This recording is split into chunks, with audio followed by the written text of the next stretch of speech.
Yo, what's the deal? It's your boy Ski Beatz, and you are now tuned in into a PMG conversation. Yeah, that's what heaven is. A ski beat and a flow so effortless. Provided by yours truly. Let me do me. I'm back at it. Ski Beatz. Yeah.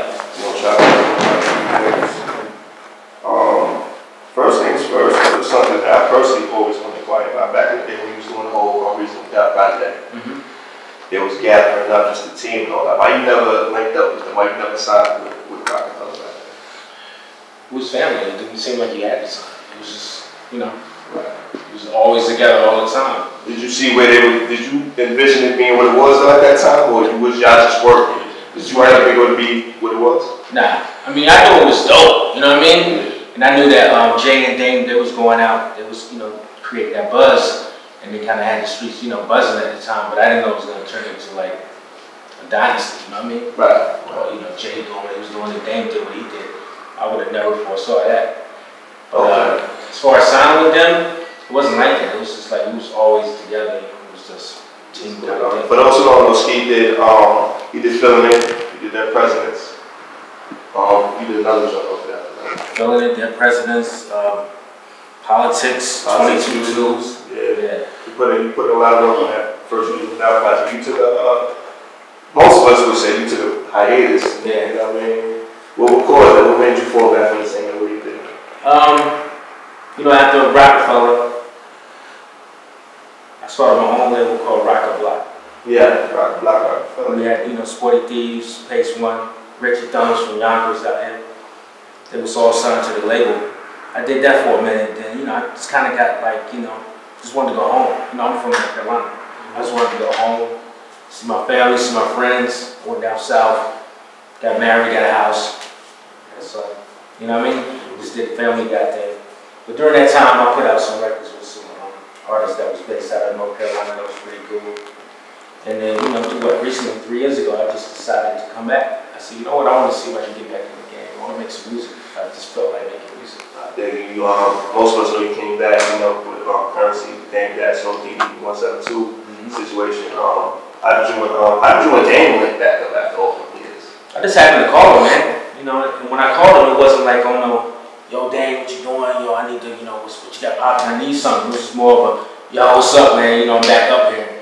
Then he started, you know, breaking down the whole black rock thing he was doing at the time with the Black Keys. And I came in on the tail end. I didn't get to actually produce anything in that, but I came in on the tail end, and I saw how cool it was. You know, he had everybody. You know, all the older rappers, Raekwon, Q-Tip, RZA, all of them was in the studio. Billy Dance from MOP was in there, and it was laying out some heat. I said, this is dope. Okay. He was like, yo, man, you know, I'm trying to do this thing. You should just, you know, go with me. Let's rock. That's what it is, man. So, things started with Dame. Yeah, you definitely, you know, we laid the blueprint for what's going on with Currency today. How did y'all end up, you know, just putting that whole master plan together for the whole pilot talk, you know, 1 and 2? Currency, Dame was introduced to Currency through his nephew, Keithy, and his son, Lil Boogie. They was, you know, always telling Dame about Currency, I guess. And so it happens, I went to Dame's crib and Currency was there. And Dan was like, yo, this is Currency. You know, he wanted to work with you, da-da-da. Chopped it up with Currency. Like, man, I always wanted to work with you. Big fan of your music. Boom. And we just, you know, had that instant chemistry. Once I figured out, you know, since he was from the South and he was signed to like No Limit and Cash Money, at one time I thought, you know, he wanted some down south beats. I'm like, yo, how many beats for this kid? I don't know what to do. But he just told me, he said, man, just do what you do. You know what I'm saying? I like your shit. And we kept it like that. And once, you know, we got into that pocket, you know, it was good. Okay, and then, you know, then from there, I think people expect a lot more from you, but Currency ended up signing with Warner Brothers. I mean, did that have any effect on y'all working together and inking up over there? Nah, my relationship with Currency is still, you know, still strong. It's still, it's what it is, you know. And once, you know, politics right now, but once all of that is kind of sorted out and clear, I'm pretty sure me and Currency is going to be doing a lot more together. Absolutely. Yeah. And just speaking of politics, you know, you coming from the era you came in, it was back then it was really more so about the music, about everything else. What was the biggest difference to you once you got back into the game that you saw? The biggest difference for me was the amount of artists that's out in the game. So you got the net. Everybody is a rapper. Everybody's a producer. Everybody's a DJ. Everybody got something out. And the internet just, you know, it's a beautiful tool because it helps you get out there. You know, it definitely helped me. All the blogs and, you know, things like this is, you know, helping me get out there. But there's a lot of other stuff out there that's kind of like, I don't want to say it's in the way, but it's just a lot of music for you to digest, you know what I mean? Absolutely, definitely, absolutely. So what's the current state of DT172? Current state of D172. Well, right now, I know Dame is working with Jim Jones. He has his clothing line, The Vampire Life. They're doing that pretty heavy. Mackenzie Eddy, I know she's on the road. She's performing, you know, doing mad shows. We got the new site up, the DD172 TV. You know, as far as that, that's all I can say on that. I just know, you know, I'm over here right now. I'm kind of like putting my little plans together. You know what I mean? Right. We see how you're moving with 25 College School Series. The last one was on Twilight. Twilight, yeah. How do you think that was received? I thought it was received well. You know, it was. I like it. You know what I mean? I like it. You know, I only put out what I like, and you know, the response I got, it was cool, man. A lot of good things came from that. You know, that's enabling me to do my new project, the balcony music. It's gonna be kind of crazy. Who can we expect to see on that one? I know you be having all types of names on your projects. Balcony man, you know, I got Elzai from Slum Village, she's on it. I got a drum from Stally. Mac Miller's gonna be on it. Royce the 5'9", Danny Brown, Ashley Bronson, Gotta Get Smoke on it. Trademark and Rowdy, they're gonna be on it. So that means I gotta try to get spit on it if I can work that magic. You know, I'm gonna get Rugs on it. You know, I'm gonna get my main player, C+ on it. Blacksmith's gonna be on it. Dash is gonna be on it. My whole crew. That's you know, just speaking on that to bring it back to currency. This is something a lot of people want to know, man. Because you was basically there in the mix of everything that was going on. So what caused the rift between him and Dame? Because from what we seen, they was like partners in crime trying to make it happen in this game. Yeah. So what caused that divide? Honestly, bro, I don't know. Because they were so close, you know, they was doing their business together. Right. You know, obviously it was some business shit that, you know, they didn't see eye to eye with. But details, I don't know. So your job is just basically just to make that music. Come in the studio, we rock, you know what I mean? I got you. I definitely got you, man. One time I saw you tweet, man, you was like, all that gangster rapping is dead. Sit your ass down and smoke a doobie or something. Yeah. You really think gangster rap is over? Like, it's finished with gangster rap? I just think it's, you know, we a little older now. We just need to put out a different kind of message. It's more than, you know, for the gangster rappers, I ain't disrespecting their raps and their life, you know what I'm saying? But it's more like than that. You know what I'm saying? You know, you don't really need to talk about that so much. You know what I'm saying? You got little people growing up. You know, I got a son, so I kind of view things a little different. Yeah. You know what I'm saying?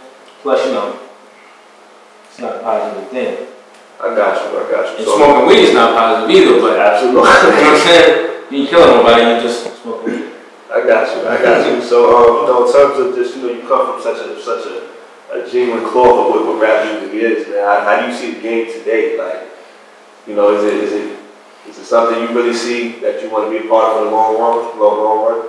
Man, I just love music. I love hip hop. I love the game, and I can see a 360 in that, because you know you got artists that's keeping their integrity and that's, you know, just making cool hip hop again. You know, I mean, you still got the cookie cutter music that's out there. That's gonna always be out there. It was like that back when I was doing music.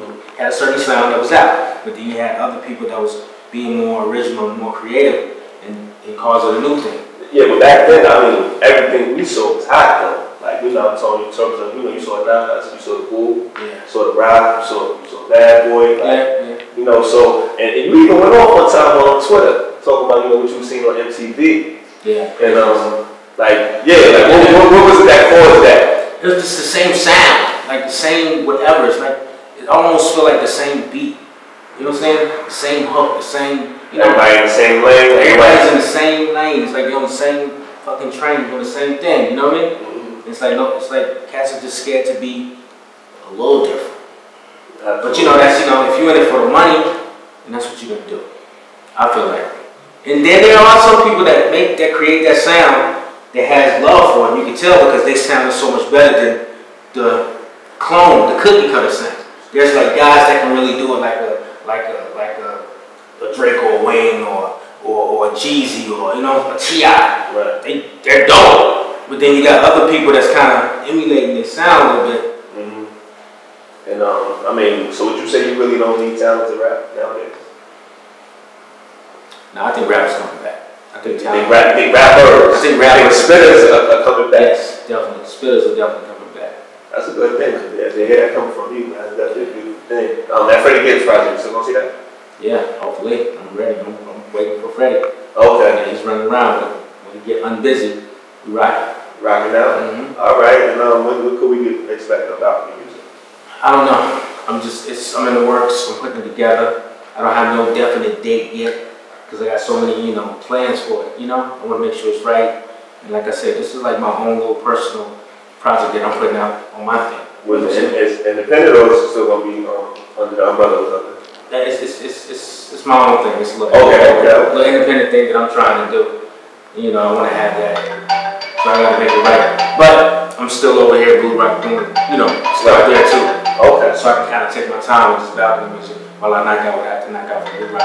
Absolutely, man. So yeah, man, legendary Ski Beatz. Yep. Appreciate your time, brother. On nights and hard days, porno star with the bar, cause going hard pays. I'd rather parlay and roll raw papes. You follow base God, my shit is God based.